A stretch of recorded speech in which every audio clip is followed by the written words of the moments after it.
Het Schaverensepad, een prachtig klompenpad in de omgeving van Emst, neemt je mee door een afwisselend coulisselandschap waar de flora en fauna een belangrijke rol spelen. Deze bewegwijzerde wandelroute, onderdeel van het uitgebreide netwerk van klompenpaden, biedt naast cultuurhistorie ook volop natuurschoon.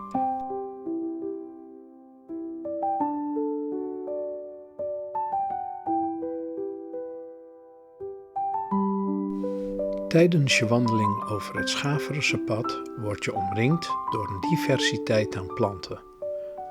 Langs de weilanden zie je in het voorjaar en de zomer een kleurrijk palet van weidebloemen, zoals boterbloemen, margrieten en klavers. De houtwallen en bosranden die je passeert, herbergen een variatie aan struiken en bomen, waaronder eiken, beuken en elzen.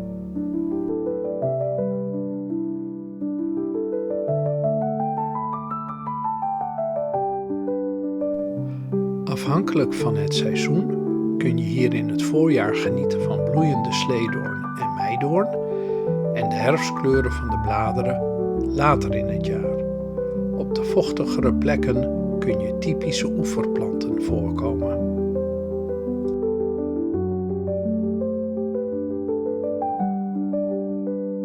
Ook op het gebied van fauna valt er genoeg te ontdekken. In de weilanden heb je kans om verschillende weidevogels te spotten, zoals de grutto, de kieviet en de schoolekster. Al is hun aanwezigheid sterk afhankelijk van het broedseizoen en de beschermingsmaatregelen. De sloten en greppels langs de paden zijn leefgebied voor kikkers, padden en diverse insecten. Met een beetje geluk zie je hier ook diverse vlinders fladderen, waaronder het kleine en grote koolwitje, vaak te vinden in open gebieden. Langs de bloemrijke weide kun je de oranje met zwarte distelvlinder tegenkomen en de kleine bruinblauwtje. In de buurt van bosranden en struiken heb je kans op de citroenvlinder met zijn opvallende gele kleur en het dagpauwoog met zijn kenmerkende oogvlekken op de vleugels. Ook de landkaartje met zijn complexe vleugeltekening kan je pad kruisen. Zoogdieren, zoals hazen en konijnen, laten zich soms zien en met wat geluk hoor je het gezang van verschillende tuin- en bosvogels, zoals de merel, de zanglijster en de tjiftjaf.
Aan de rand van Emst, in het buurtschap Schaveren, ligt schapenwasplaats Het Rengel.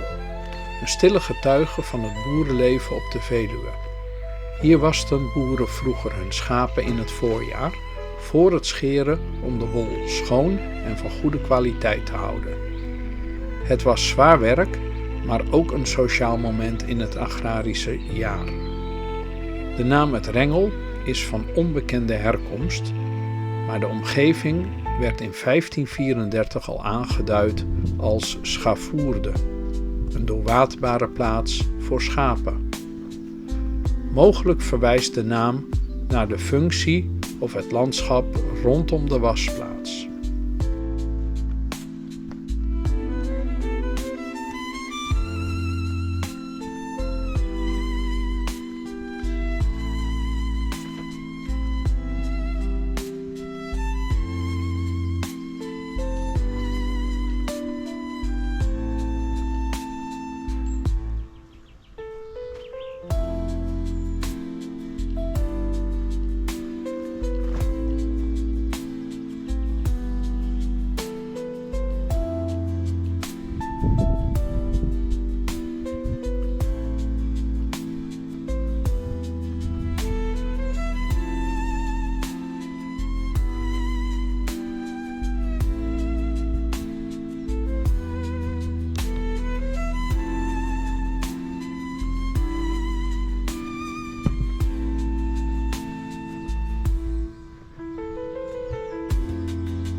a silent call.